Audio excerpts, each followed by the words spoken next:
నిన్న ఆర్మూర్‌లో జరిగినటువంటి సంఘటనలపై మనతో మాట్లాడడానికి బీజేపీ ఎమ్మెల్యే పైడి రాకేష్ రెడ్డి గారు ఉన్నారు. ఒక్కసారి రాకేష్ రెడ్డి గారితో మాట్లాడించేటువంటి ప్రయత్నం చేద్దాం. ఎప్పటికప్పుడు నయా న్యూ ట్రెండ్ ని మనకు అందిస్తూ అప్పుడు ఇప్పుడు ఎప్పుడైనా మనందరి చాయిస్ కిసాన్ ఫ్యాషన్ మాల్ వచ్చేస్తుంది మన ఈసీఎల్ కి జూలై 24న గొప్ప ప్రారంభం. రాకేష్ రెడ్డి గారు, నిన్న మీ ఇంటి ముట్టడికి వచ్చిందా? లేకపోతే మీరు వాళ్ళ ఇంటి ముట్టడికి బయలుదేరారా? ఏం జరిగింది? అది తెలంగాణ హోంమంత్రి అనుమల రేవంత్ రెడ్డిని అడుగు. హోంమంత్రి రేవంత్ రెడ్డి ముఖ్యమంత్రి కాదా? నేను హోంమంత్రిని అడుగుతున్నాను, ఎందుకంటే ఆ ముట్టడి అనేది వాళ్ళు చూసిన హోంమంత్రి నిన్నటి వరకైతే హోంమంత్రి ఆయన. రెండోది పిసిసి ప్రెసిడెంట్ అడుగు, జిల్లా నాయకుడిని. వాళ్ళు అక్రమంగా ఈరోజు ముట్టడి అని ఒక శాసనసభ్యుడు ఇల్లు ముట్టడి చేయాలనుకున్నప్పుడు అది జరిగిన పరిచర్య. నేనే చెప్పాను, ముట్టడి ఎందుకురా బాబు, చక్కగా వెల్కమ్ రండి, మీ ఎట్లన్నా రేవంత్ రెడ్డి అంకాపూర్ చికెన్ తింటానో అది రెడీ ఉన్నాయి, కోళ్ళని నాటుకోళ్ళు తెప్పించిన. మహేష్ కుమార్ కూడా రమ్మన్నా, లేదు సీనియర్ నాయకులు ఎవరన్నా స్థాయి నాయకులను రమ్మన్నాను, చర్చలు చేస్తాను. తప్పేముంది? నేనేం చెప్పాను, నేనేం చేశాను, మీరేం చెప్పాను, మీరేం చేశాడు. అవసరమైతే ఒక మాజీ జడ్జిని కూర్చుని పెడదాం, సుప్రీంకోర్టు జడ్జిని, లేదా ఒక జడ్జి ప్యానల్ చేద్దాం. ఈరోజు కూడా రెడీ. మీ ద్వారా అడుగుతున్నాను, పిసిసి ప్రెసిడెంట్కు, ఈ ముఖ్యమంత్రికి, మీరేం వాగ్దానాలు చేశారు, ఏమి చేశారు, నేనేం వాగ్దానాలు చేశాను, నేనేం చేశాను. ఒక మాజీ న్యాయమూర్తుల కమిటీ వేద్దాం, లేదు రాజ్యాంగ నిపుణుల కమిటీ వేద్దాం. కాబట్టి దానికంటే నేను కట్టుబడి అని చెప్పాను, కానీ రాలేదు వాళ్ళు. కట్టెలు పట్టుకున్నారు ఎందుకు? కట్టెలతో వెల్కమ్ చెప్దాం అనుకున్నారా? ఎందుకు కట్టెలు పట్టుకొని మీ గేట్ ముందు చాలా మంది ఉన్నారు.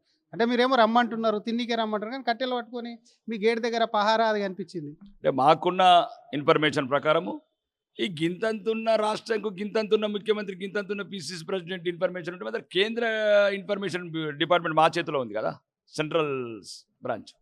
మాకున్న ఇన్ఫర్మేషన్ ప్రకారము సంఘ విద్రోహ శక్తులు ఈ రకంగా ఈ సాకు చూసుకొని ఒక రకమైన ఎమ్మెల్యే గారికి కొద్దిగా ఇబ్బందికరంగా కలిగించే పరిస్థితి ఉన్నదని చెప్పారు. కాబట్టి మేము కేంద్ర నిఘా సంస్థల ఇన్ఫర్మేషన్ తీసుకొని మా కార్యకర్తలంతా వేలాదిగా తరలిచ్చారు. అప్పటికి కూడా అక్రమంగా వేలాది మందిని అరెస్ట్ చేశారు. తప్పనిసరి మా ఆత్మరక్షణ ముఖ్యం. ఆత్మరక్షణ గురించి కర్రలే కాదు, ఏ ఆయుధమైనా వాడతాం.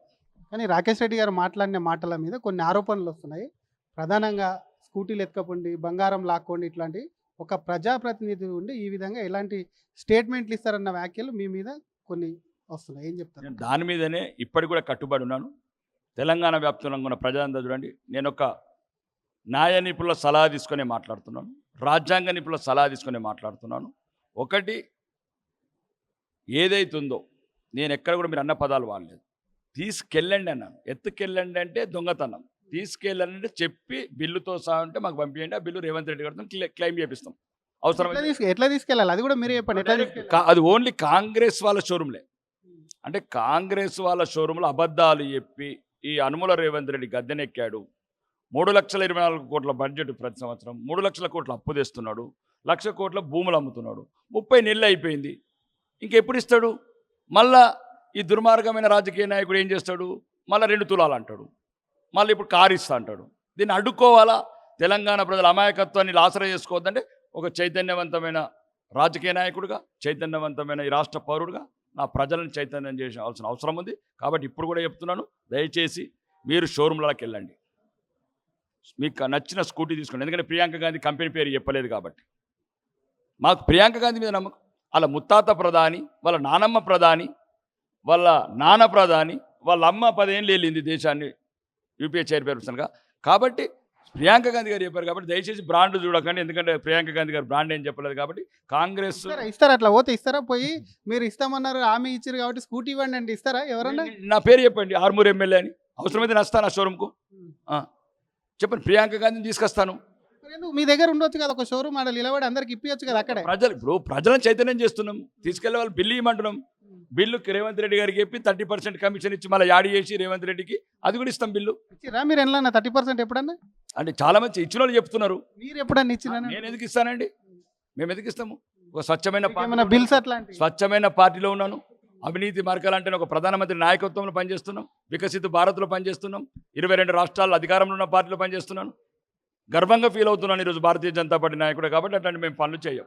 కానీ ఇప్పుడే ఎందుకు రాకేష్ రెడ్డి గారు ఇచ్చిన హామీలు అడిగినప్పుడే ప్రభుత్వం మీద హామీలు, ప్రభుత్వం మీద విమర్శలు ఎందుకు చేస్తున్నారు? అంటే రాకేష్ రెడ్డి గారు భయపడుతున్నారా ఇచ్చిన హామీలు కోసము, మీరు ఇచ్చిన పర్సనల్ హామీల కోసం? అసలు నేను ఇచ్చినాకనే వాళ్ళు మొదలు పెట్టారు. ఇప్పటికి 20 సార్లు మీ ఆర్టీవీలో కూడా చెప్పాను ఇంతకుముందే. నేను ఇచ్చిన 2 దానికి నేను సాల్వ్ చేశాను. దాని నుంచి వాళ్ళ ఇప్పటికి 20 సార్లు చర్చలు అయిపోయినాయి. నేను ఇది అన్న తర్వాత వాళ్ళు మొదలు పెడితే రండి అన్నాను చర్చలకు. ఇప్పుడు మళ్ళీ మీ ద్వారా చెప్పేది ఏంది? నేను చెప్పిన ఏంది, నేను ఇచ్చిన ఏంది, మీరు చెప్పిన ఏంది, మీరు ఇచ్చిన ఏంది?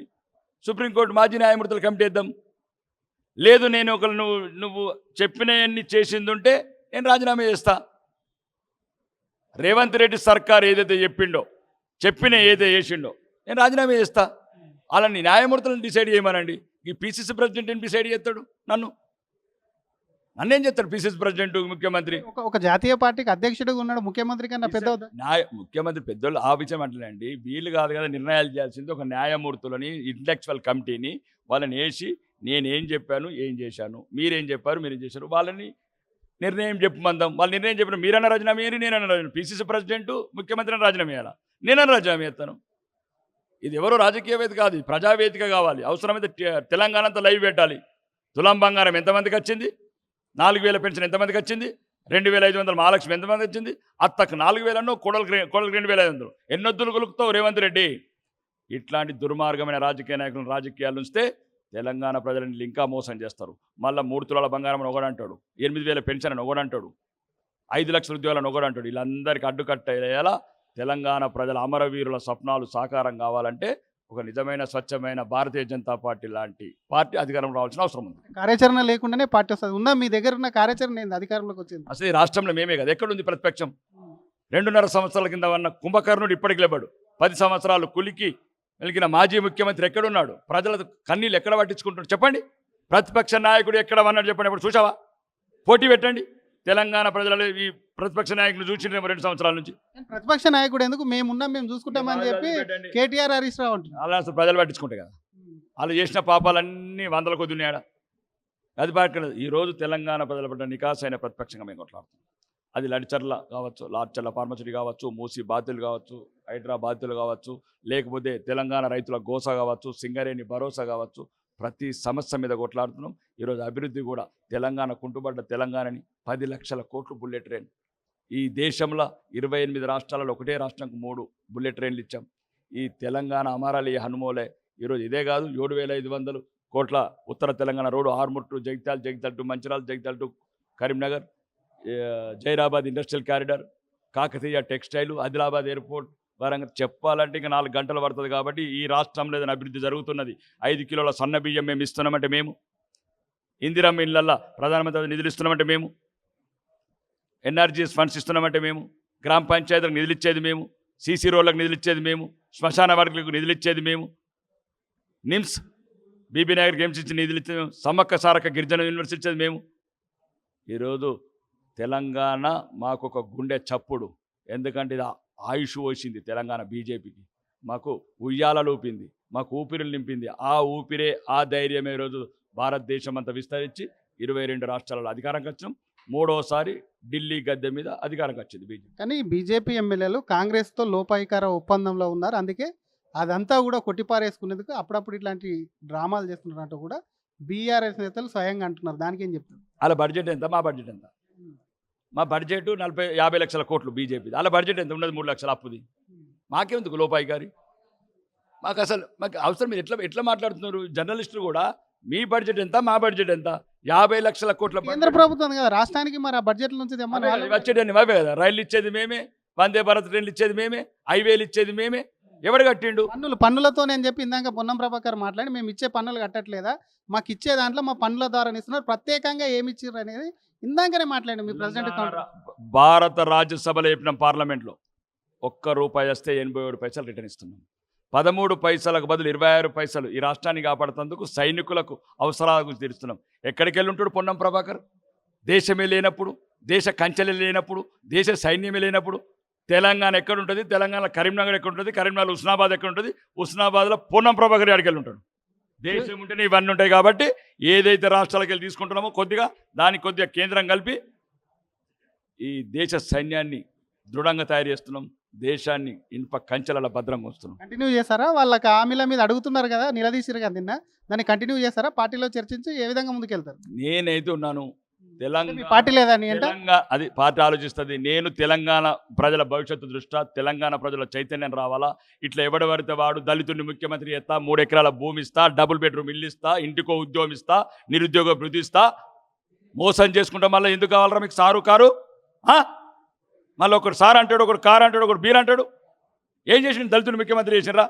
3 ఎకరాల భూమి ఇచ్చి మళ్ళీ 6 ఎకరాలు అంటాడు, ఒకడు గిరిజనుడు ముఖ్యమంత్రి అంటాడు. ఇవన్నీ అడ్డుకట్టేయాలా? ఈ దేశంలో వికసిత భారత్తో పాటు ఈ తెలంగాణ పరుగులెత్తాలా. అప్పులు లేని అభివృద్ధి గల తెలంగాణ కావాలంటే ఇట్లాంటి మోసపూరిత మాటలకు తెలంగాణ ప్రజలు మోసపోవద్దని మాట్లాడుతున్నాను. కాబట్టి నిజమైన నికాసైన దేశ అభివృద్ధి కాంక్షించే ఈ ధర్మాన్ని ప్రేమించే పార్టీ భారతీయ జనతా పార్టీ వైపు ప్రజలు ఆశీర్వాదాలు ఇవ్వాలా, వాళ్ళ దీవెనలు ఇవ్వాలని కోరుకుంటున్నాను. Thank you sir. ఇది తెలంగాణ నిజంగా అభివృద్ధి చెందాలంటే డబుల్ ఇంజన్ సర్కార్ ఇక్కడ రావాలని చెప్తున్నారు. మరొక పక్క తాను ఇచ్చినటువంటి హామీలో ఇక్కడ రాష్ట్ర ప్రభుత్వం ఇచ్చినటువంటి హామీల మీద రిటైర్డ్ జస్టిస్తో కూడా దాంట్లో కూడా ఒక డిబేట్ పెట్టాలి. ఆ డిబేట్లో కూడా పాల్గొందాం. నిజంగానే తను ఇచ్చినటువంటి హామీలు రాష్ట్ర ప్రభుత్వం అన్ని నెరవేరిస్తే రాజీనామా చేసి వెళ్తానని చెప్పి ఆర్మూర్ ఎమ్మెల్యే పైడి రాకేష్ రెడ్డి రాష్ట్ర ప్రభుత్వానికి సవాల్ విసురుతున్నారు. కెమెరామెన్ మధుతో శ్రీధర్, RTV, హైదరాబాద్.